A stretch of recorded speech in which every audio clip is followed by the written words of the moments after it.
Hey everyone, it's Denise Braun from the Caregiving Years Training Academy. Thanks so much for joining us. I have been doing interviews with family caregivers and former family caregivers who have shared their experiences navigating, managing, and advocating within the 17 caregiving systems.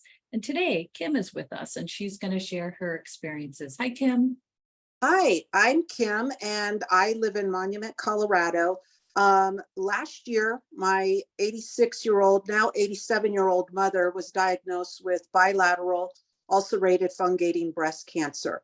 She was diagnosed, she went to her regular care doctor on July 26th.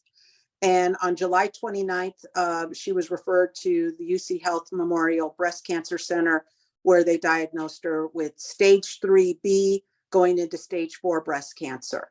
At first, she was going to do a toilet mastectomy to remove her left breast where the ulceration started. And then when we took her for a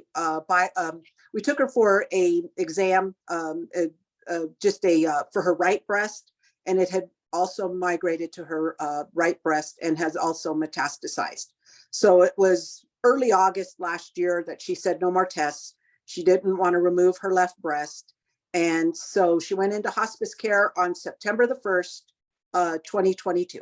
And so at that time we were told 6 months, no more than a year.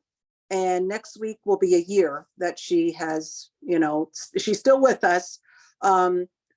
She sleeps a lot more, isn't in pain a lot more, but I've had to navigate family things, legal things, finance things. So a lot of things on the 17 caregiving list.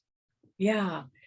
So I'm curious, which of the systems do you feel like you are most managing? You're spending the most time managing? We do hospice visits with the company that we use is called Compassus. They come twice a week. I have set up in-home, we're Catholic. I set up in-home communion for her. Early on, she had a handwritten will, but my eldest sister wanted a formalized will. So we did an actual will with an attorney back last October. So we have done legal wise with her. We have set up her will and final wishes, set up the healthcare, legal, medical, provider relationship is the hospice visits. Spiritual relationship is doing the in-home communion. Social would be her friends and family call, come by, text me, text siblings and see how she's doing. And let's see, for myself, I set up her financial. I became an authorized user, not an authorized user, but an actual account owner on her checking and savings account. So I pay her bills. And then I've had to get a fire hose education into ulcerated bilateral breast cancer. Yeah. I wonder if you could share an example of when multiple systems collided and you navigated them. It would probably been early on, having to set up well, first she was going to actually entertain removal of the left breast where all this ulceration started. And so for that first week of August last year, we had to go through, she and I went to 5 different tests, whether it was the CAT scan, followed by the EKG, followed by the ultrasound and mammogram of her right breast. And it was when we got to that appointment that she said no more. Once she heard that it was in her right breast, she said no more. And then the next visit we had to do was with palliative care at Memorial Hospital. And based on the markers that she was at, they said, no, she's not ready for palliative care. We're going to put her right into hospice. And so we jumped right over palliative and went into hospice. And that was, and then it was, well, mom has this handwritten will, we need to get a formal will. So yeah, a lot of balls were up in the air late last summer, early into last fall. And also that's when I set up her communion as well with her church. So that last fall, late last summer, last fall was just a very fire hose of, of doing a good fair amount of these steps. What's interesting is you're navigating these systems, you're learning about your mom's diagnosis. You're hearing difficult news, but you also have to keep your head on straight. You have to make these decisions. That's really hard.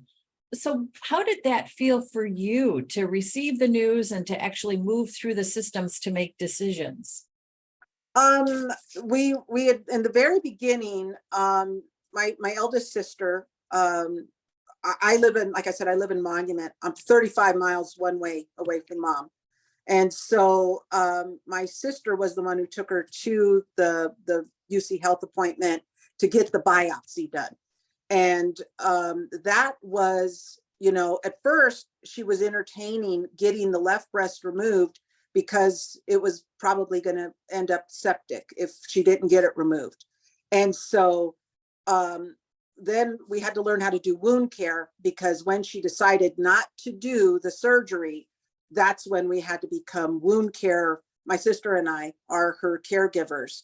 And it was just recently that we were told she can't be alone anymore. So now I live with her 5 days a week, and then my sister does the weekends. And so, but yeah, that navigation of learning wound care, at first we were going to entertain the surgery, and then I had to navigate several visits over the phone with the surgeon. And I basically had to say, okay, she doesn't want to do the surgery, mom. And so the doctor explained to me, the surgeon said, your mom is called autonomous, an autonomous patient, meaning she's refusing care.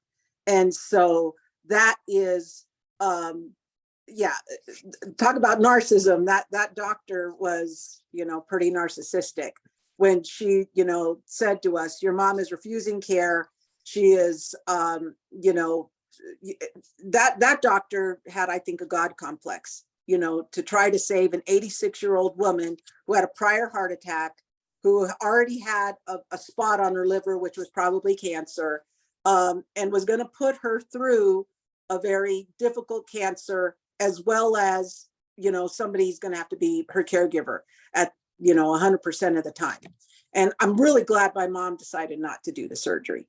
So, and I told that surgeon, look, you'd be dealing with a different patient if Maria, that's our mom, if Maria was 50 and had 2 kids in college, you would be dealing with a different patient. Instead, you're dealing with an 86-year-old woman who's a widow, who's been a grandmother, a great grandmother, a member, a pillar in her church. She's at peace with her decision, and eventually her children and grandchildren will be as well. We thought we were going to lose her to heart disease like our grandmother and 2 of her brothers, but instead we got this. So, and we'll eventually be at peace with this, is what I told that surgeon. And so that's how we ended the surgery discussion. I just am like, you're without words. I know, because why are we labeling patients who are making the decision that's right for them as, especially at her age, yeah. We talk about this a lot, my mom and I. She goes, I don't think I would have survived the surgery. I said, I think you would have survived the surgery, but I don't think you would have survived much longer after that. And especially if they were going to put you through chemo. I don't think you would have survived chemo based on your fragility and all of that. I don't think she would have lived probably 2 months. Here we are almost a year. And now the cancer is taking its toll. She's very weak. She's lost about 44 pounds. She hardly eats. She sleeps most of the day. But a year ago, she was still pretty vibrant and getting around and doing the things she liked to do. She wasn't going to church anymore due to COVID. And so she was, her church, she had just started going back to church when she got the diagnosis. So they were bringing a bus because she had stopped driving 2 years prior. And so she was getting a bus, a church bus was coming and taking her and some other elderly patrons in the parish. And she had went to church maybe about 2 months that way when she got the diagnosis. And then, so that's when I lined up in home communion. But, the narcissism from the doctor was just, it's like, oh, okay. And that doctor even sent her a Christmas card saying, I still believe I could save you. So there's still hope. So yeah. Okay. Wow. All right. So what helps you cope as you're navigating the different personalities, the different processes within the system, and then all the decisions, communication, care that you're providing? I have a pretty good, my kids are, I have a 19-year-old and a 16-year-old. The 16-year-old is starting to drive. He's got a job, and the 19-year-old will be heading off to college in a couple of weeks. And so my spouse, we're both remote workers. We're both in technology. So we're both able to work from home, or so that's what I've been doing, is working from her basement all this time. But so my support system is my husband, and my kids are older. So it's not like I have, 2 kids in elementary and we're going through this. My spouse, and my kids have pulled up a lot of slack as we've been able to navigate this. In the beginning, I was going down to her houses in Fountain. I was able to go down, several times a week to do the hospice visits, to do the communion visit with her church member. But now I'm there 5 days a week. And it's been like that for the last 5 weeks now. We're going into 5 weeks of us actually having to live with her full time now. So, and she was totally against that, but it was when hospice nurses told us, we can't keep coming if your mom's alone.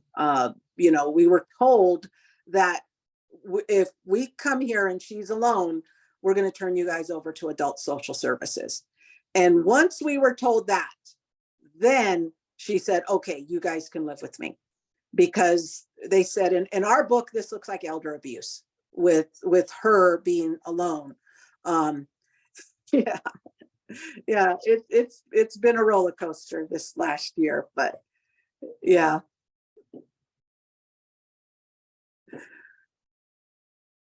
I just am not even sure what to say about that, because what I think is missing, and you can correct me, maybe this happened, but conversations about a Carrie's wishes, the family's life. You have a job, you have 2 children who still require you to be their mom. Yeah. You weren't withholding help from her intentionally. She probably was thinking, I can't ask my kids to stop their life. Yeah. And she's always said that. She goes, I don't want to be a burden to you guys. Yeah. And in the beginning, I said this to my eldest sister who lives a few minutes away from her. I said, I'm going to abide by her wishes. She doesn't want us to move in, and she doesn't want to move in with any of us adult children. So I'm going to abide by her wishes. But when I got a phone call at 8:30 at night from one of her hospice nurses who told me that, said, look, we're in touch. She has various hospice nurses that come throughout the week. And, it was that hospice nurse who said, we can't do this anymore in good conscience. Keep coming to your mom's house and seeing her alone for, and she's never, from the very get-go, she's always had either me doing wound care or my sister doing wound care, and then we would leave. And my sister, who lives just a few minutes away from her, would check on her multiple times a day, but she was alone at night. And the thing was as she has gotten weaker and is on oxygen and supplemental oxygen, they were worried of a fall or her slipping and going to the bathroom in the middle of the night, or tripping over her little dog, or her house is a bi-level. It's you come in and you have stairs. You either go upstairs or downstairs. And so she would have to let the dog out. And so those things were getting dangerous. And that's why hospice said, we in good conscience can't do this anymore. And I looked into Medicare. She's on Medicare Part A and B. Medicare will pay for her to live in a hospital hospice setting for the last 2 months of her life. And I told her that. I said, here's your choice, Mom. You either let us live with you this last couple of months, or we put you in a hospital setting. And she kind of looked down, said, okay, you guys can live with me.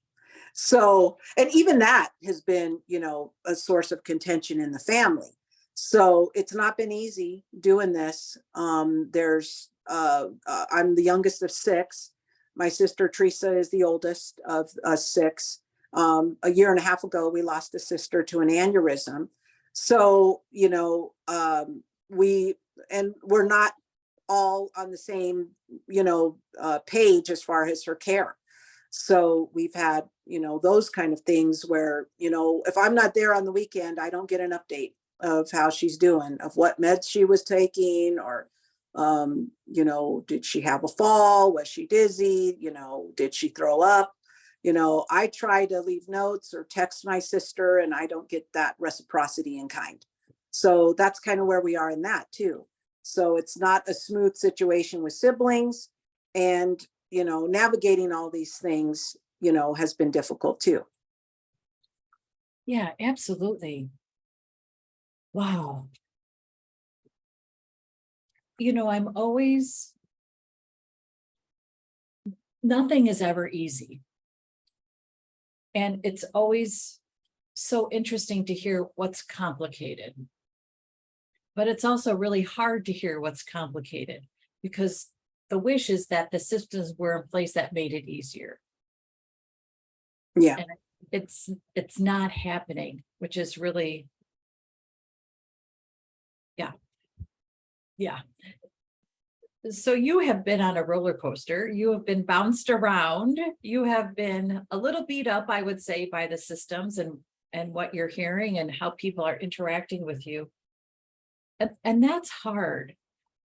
If you had one intervention, one support system, or one change that you could make that would help your situation, what would that be? Probably better relationships with my siblings. From the very beginning, I said this to my sister when we were divvying up her very first week of when she was diagnosed, late July last year. My sister and I had to sit down at her kitchen table, my mom's kitchen table, and we divvied up the appointments. And one by one, my sister called me and said, I can't go to that one. I'm busy at work. I can't go to that one. I have a meeting. I have a demanding job too. But I stepped up and I did those. And I think in my family dynamic, I think because I make it look easy, they assume I like it, or that I'm just going to do it. Oh, Kim's got this. And I collapsed a couple of weeks ago in my husband's arms. And I said, everything that I'm doing for self-care isn't working. The walks I go on, the nail care, getting a haircut, going to coffee with friends, everything that I'm doing to try and make, this easier on me isn't working, and from the beginning, I even mentioned this to my sister. I said, we need a schedule of who could stay. Maybe somebody could stay Monday, Tuesday, and somebody else could stay Wednesday, Thursday, and somebody else could stay Friday, Saturday, and then somebody else comes on Sunday and stays till Tuesday, that kind of thing. And that never was, it was, I put it out there in the universe, and it was never, that ball was dropped. And I mentioned that we lost a sister to an aneurysm. And I think from that was October of 2021, and it was very sudden. And my sister demised over 10 days. She had surgery to correct the aneurysm, but she never woke up from the surgery. And the tension that has been since my sister's death has gotten worse with my mom's health diagnosis. And we went from not being very good communicators to, we'd rather not deal with Kim at all. If we had our choice, we'd not deal with her. But you have to deal with me, especially with our mom demising. And it's shocking to say, it's even worse to live, you know? And so I came home, I come home on Friday nights. We've been doing this for 5 weeks now, where we have to be with her all the time. And I told my spouse last night, I said, my son starts school, our youngest starts, they both start. My daughter goes to college on the 15th of August. Our son starts back to high school on the 15th of August. And I said this, and I'm gonna put this in the universe, as shitty as this is gonna sound.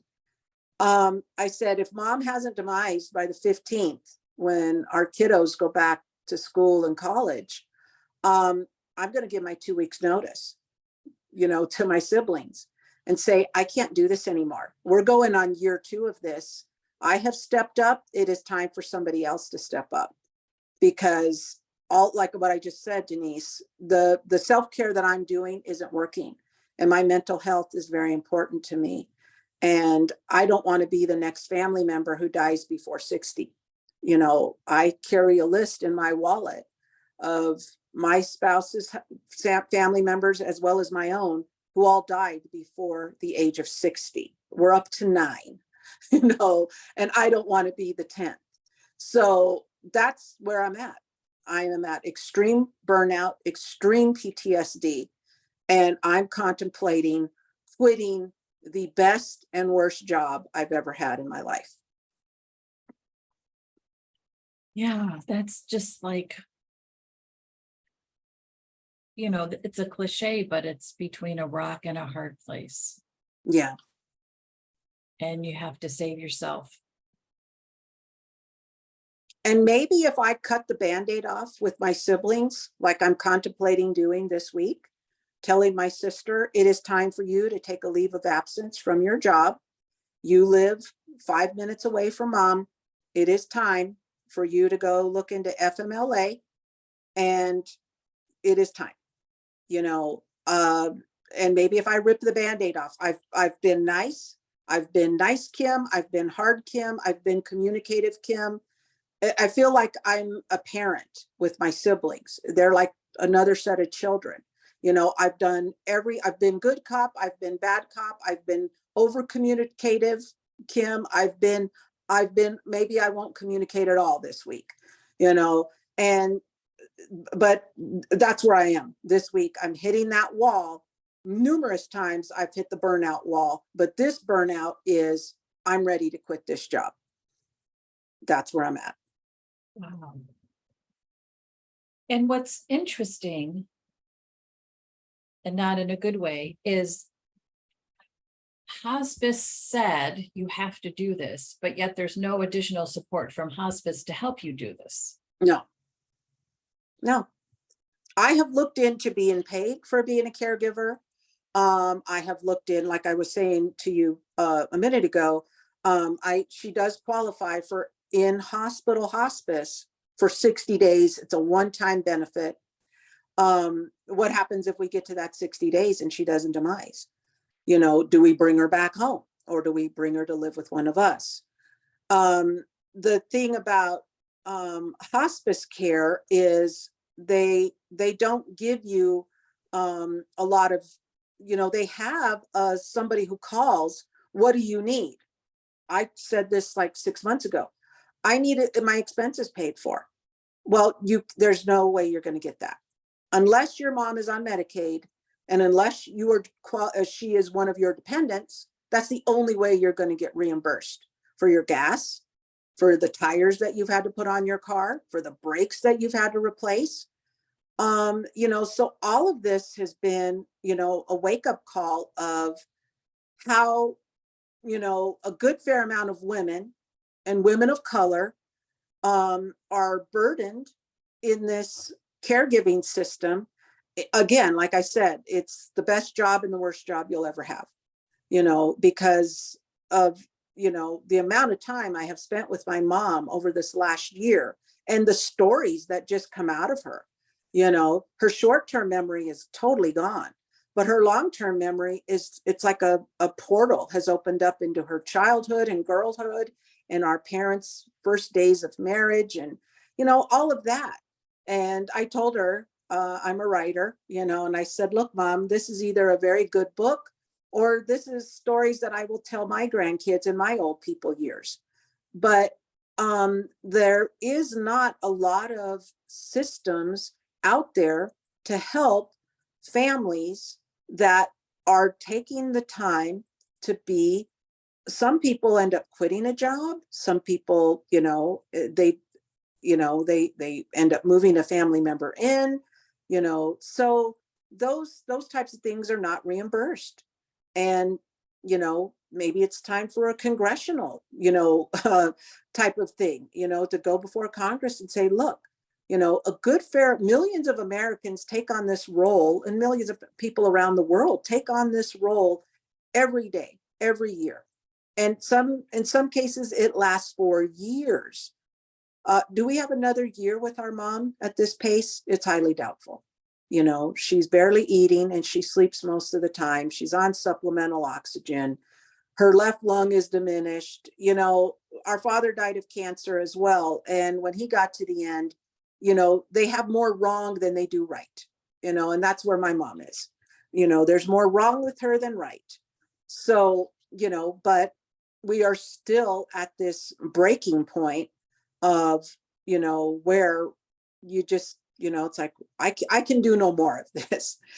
Somebody else has to come and step in. And, I've been the shero, female hero here, but, somebody else needs to, say, maybe Mom can move in with me, or I can move in 100%.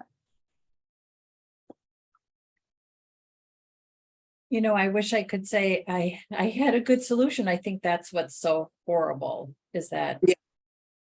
What's the solution? I just don't know, which is why it's so helpful to hear these stories. I think the more we tell these stories of the impact on our lives and the requirement of the systems for us to take this on without reimbursing us or supporting us or training us. Yeah. It's terrible what the system requires of us, and the system never cooperates with us. There's no cooperation on the other side. So we're stopping our lives, and we're stopping them for a very important reason. I don't think anybody would argue with us about how important we feel about what we're doing. It's critical, it's important. We want to be there, and yet we are faced with these terrible decisions. How much can I sacrifice? How much can I bear to endure? And at some point, we have to look at our own future and think, I cannot give up my future. Yeah. And the future includes financial, physical, emotional, mental, spiritual, family, relational. It's very difficult to think, oh my gosh, I'm going to sacrifice all this because of a short period of time that's left, for instance, in your situation. Yeah. Kim, I hope you'll keep us posted on what happens. Yeah. I think that would be helpful. I so Yeah. appreciate you taking the time to share your story, especially it's Saturday morning. It's Yeah. early on a Saturday morning, so I so appreciate that you could take the time to be with me today. Yeah. Well, yeah, thank you. And thank you, Denise, for all you do. I'm glad I'm following you on LinkedIn.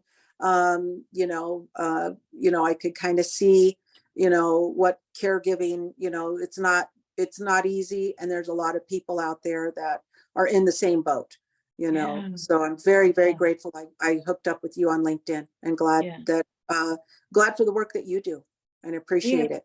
Yeah, we have to change the direction the boat is going, because the boat Yeah. is going toward the waterfall, and it's a Yeah. high and steep fall, and we cannot do Yeah. that. We cannot do Yeah. that. Well, thank you. Yeah, thank you, Kim. And thanks Alrighty. everybody for watching. If you'd like to share your story, you can go to our website, careyearsacademy.com. You'll see a little headline that says, what's it like to navigate the 17 caregiving systems? Click on that. You'll see all the details about the interview, and then you can schedule time with me or one of our interns. We'd love to connect and share your story. Okay, thanks everyone. Take care. Bye-bye. Thank you.